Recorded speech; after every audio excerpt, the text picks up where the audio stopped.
പത്തിയൊന്നുമില്ല അവിടെ. ഇല്ല, അതിലിപ്പോ എല്ലാവരും നിലപാട് വ്യക്തമാക്കിയിട്ടുണ്ടല്ലോ. നിങ്ങൾ കാണേണ്ട ഒരു ഭാഗം, ഞാൻ അതിന്റെ വിശദാംശങ്ങളിലേക്കൊന്നും പോകുന്നില്ല. അതിപ്രാധാന്യമുള്ള നിയമനിർമ്മാണ പ്രക്രിയയായിരുന്നു കഴിഞ്ഞ നിയമസഭാ സമ്മേളനം. അതിന് പ്രതിപക്ഷം പൂർണ്ണമായിട്ടും ബഹിഷ്കരിച്ചു. എന്തായിരുന്നു അവരുടെ ആവശ്യം? ഹൈക്കോടതിയുടെ മേൽനോട്ടത്തിലുള്ള പോലീസ് അന്വേഷണം ഞങ്ങൾ അംഗീകരിക്കുന്നേയില്ല, CBI വേണം. അപ്പം ഞങ്ങൾ പലരും പ്രതിപക്ഷത്തോട് ചോദിച്ചപ്പോൾ ഹൈക്കോടതി നിങ്ങൾ അംഗീകരിക്കുന്നില്ലേ? നിങ്ങൾ ഈ നിയമനിർമ്മാണം തടസ്സപ്പെടുത്തണോ? ഏക കിടപ്പാട സംരക്ഷണം, അതുപോലെ നമ്മുടെ റൈറ്റ് ടു സർവീസ് ആക്ട്, മറ്റു വന്യജീവി നിയമം, അങ്ങനെ പല പ്രധാനപ്പെട്ട നിയമങ്ങൾ ചർച്ച ചെയ്യുമ്പോൾ ഹൈക്കോടതിയുടെ അന്വേഷണം മേൽനോട്ടത്തിൽ ഒരു പ്രത്യേക ടീം അന്വേഷിക്കുകയാണ്. ആ ടീം വന്നു കഴിഞ്ഞു. അത് നിങ്ങൾ അംഗീകരിക്കണം. ഞങ്ങൾ ആ അന്വേഷണത്തെ പൂർണ്ണമായി പിന്തുണയ്ക്കുന്നു. അതിന് പൂർണ്ണമായ സ്വാതന്ത്ര്യം ഉണ്ടാവും. അതിൽ വിശ്വാസം അർപ്പിക്കണം. ഹൈക്കോടതി വിശ്വാസമില്ല, ഞങ്ങൾക്ക് CBI ആണ് വിശ്വാസം എന്ന് പറഞ്ഞിട്ടാണ് ഈ അന്വേഷണ സംവിധാനത്തെ വിശ്വാസമില്ലാതെയാണ് നിയമസഭ തുടർച്ചയായിട്ട് ബഹിഷ്കരിച്ചുകൊണ്ടിരുന്നത്. അപ്പം ഞങ്ങൾ അമ്പത്തെ സ്റ്റാൻഡിൽ തന്നെ നിൽക്കുന്നു. ഇപ്പോഴത്തെ അന്വേഷണം നടക്കുന്നു. അന്വേഷണം സ്വതന്ത്രമായി നടക്കട്ടെ.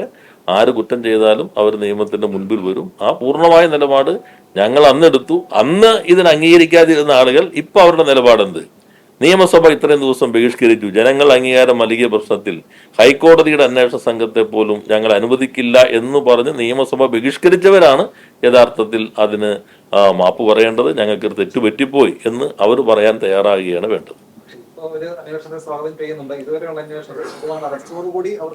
അല്ല, അതെന്നു വെച്ചത് ഹൈക്കോടതിയുടെ വിശ്വാസമില്ല. ഞങ്ങൾ എടുത്ത് ചോദിച്ചല്ലോ, നിങ്ങൾ നിയമസഭയിലുള്ള ആളുകൾക്ക് അറിയാലോ, നിങ്ങൾക്ക് ഹൈക്കോടതി വിശ്വാസമില്ലേ? അതോ BJP നിയന്ത്രിക്കുന്ന CBI ആണോ നിങ്ങൾ വിശ്വസിക്കുന്നത്? രാഹുൽ ഗാന്ധി വിമർശിക്കുന്ന CBI ആണോ നിങ്ങൾ കൂടുതൽ വിശ്വാസം അർപ്പിക്കുന്നത് എന്ന ചോദ്യം പ്രതിപക്ഷ നേതാവിനോട് ഞങ്ങൾ ചോദിച്ചല്ലോ. അപ്പൊ CBIയിലാണ് വിശ്വാസം, ഹൈക്കോടതിയിലെ അന്വേഷണത്തിൽ വിശ്വാസമില്ല എന്ന് പറഞ്ഞ് ഇറങ്ങിപ്പോയവരല്ലേ. പക്ഷെ ഇപ്പോ അന്വേഷണം ശരിയായ വഴിക്ക് വരട്ടെ. ഞങ്ങൾ തുടക്കത്തിൽ പറഞ്ഞ ആ നിലപാടിൽ തന്നെ വെക്കുന്നു. മുൻ പ്രസിഡന്റ് ഉൾപ്പെടെയുള്ള കമ്മീഷണർ ഉൾപ്പെടെയുള്ള ആളുകളുടെ കയ്യിൽ നിന്ന് വലിയ വീഴ്ച ഉണ്ടായി എന്ന് കൂടെ അല്ല, അന്വേഷണം സ്വതന്ത്രമായി നടക്കല്ലേ. അന്വേഷണ സ്വതന്ത്ര സ്വഭാവമല്ല ഇപ്പോൾ അന്വേഷണ സംഘം കണ്ടെത്തിയിരിക്കുന്ന കാര്യങ്ങൾ അതല്ലേ. അല്ല, അത് നമ്മുടെ അന്വേഷണം സ്വതന്ത്രമായി നടക്കട്ടെ, കാര്യങ്ങൾ എല്ലാം രൂപത്തിലേക്ക് വരട്ടെ. അതല്ലേ ഗവൺമെന്റ് ചെയ്യുന്നത്. ഗവൺമെന്റ് ആ നിലപാടെടുത്തിരിക്കുന്നു. ഗവൺമെന്റ് ഇപ്പോൾ നിങ്ങൾ നോക്കൂ, രാജ്യത്തെ അന്വേഷണ ഏജൻസികളെല്ലാം രാഷ്ട്രീയ ലക്ഷ്യങ്ങൾക്ക് വേണ്ടി ദുരുപയോഗപ്പെടുത്തുന്ന ഒരു കാലല്ലേ. ആ കാലത്ത് പൂർണ്ണ സ്വാതന്ത്ര്യത്തോടു കൂടി തന്നെ നമുക്ക് ഈ അന്വേഷണം മുന്നോട്ട് കൊണ്ടുപോകാൻ കഴിയുന്നില്ലേ? അത് ഗവൺമെന്റ് നിലപാടിന്റെ ഭാഗമാണ്.